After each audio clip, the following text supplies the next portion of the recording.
Murder case রুজু হচ্ছে। এমনকি রিসেন্টলি দেখেছেন টালা থানা ওসিকেও গ্রেপ্তার করেছে। ফলে এতদিনে একটা ধারণা আদালতের কাছে ছিল যে যারা আইন রক্ষার দায়িত্ব যাদেরকে বিশ্বাস করতে হবে, সেই ধারণা ভাঙছে। এটা তো দীর্ঘদিনের একটা ধারণা যে যারা আইন শৃঙ্খলা রক্ষার দায়িত্বে আছে তারা সংবিধানের শপথ নিয়ে আইন বিরোধী কাজ করবে না, কিন্তু এখন আদালতের কাছে অনেকটাই প্রমাণিত হয়েছে যে তারা করছে, তাই এই তদন্ত চলছে।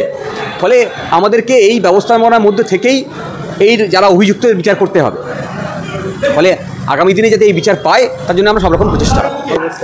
না, গত সপ্তাহে এই মামলা আবার শুনানি হয়েছে।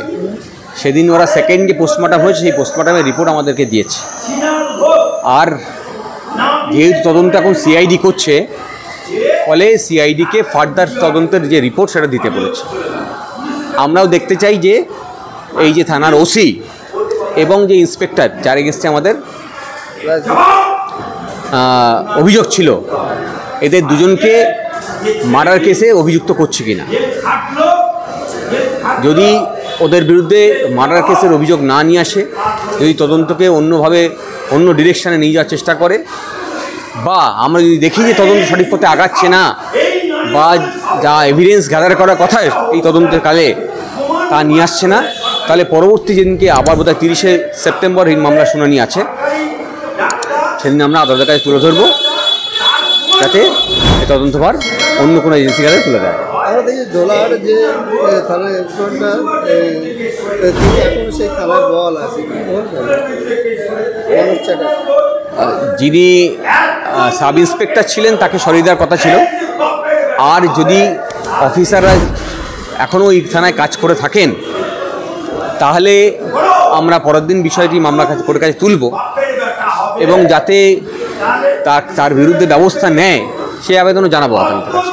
আমরা দেখেছি যে আলিস খান থেকে আবু সিদ্দিক যে মামলাগুলো সিআইডি রাতে গিয়েছে, অনেক পিছিয়ে গিয়েছে এই মামলাটা রয়েছে। দেখুন, একটা জিনিস আজকে স্পষ্ট হয়েছে যে আদালতের কাছে এই বাস্তবতা উঠে এসছে যে যাদের কাছে এই রাষ্ট্র ব্যবস্থার আইন শৃঙ্খলা রক্ষার দায় ছিল, তারা নিজেরাই অপরাধীর তালিকায় যুক্ত হয়েছে, এবং যার কারণে এই ওসি বা সাব ইন্সপেক্টরদের এগেন্সটে মার্ডার কেস রুজু হচ্ছে। এমনকি রিসেন্টলি দেখেছেন টালা থানা ওসিকেও গ্রেপ্তার করেছে। ফলে এতদিনে একটা ধারণা আদালতের কাছে ছিল যে যারা আইন রক্ষার দায়িত্ব যাদেরকে বিশ্বাস করতে হবে, সেই ধারণা ভাঙছে।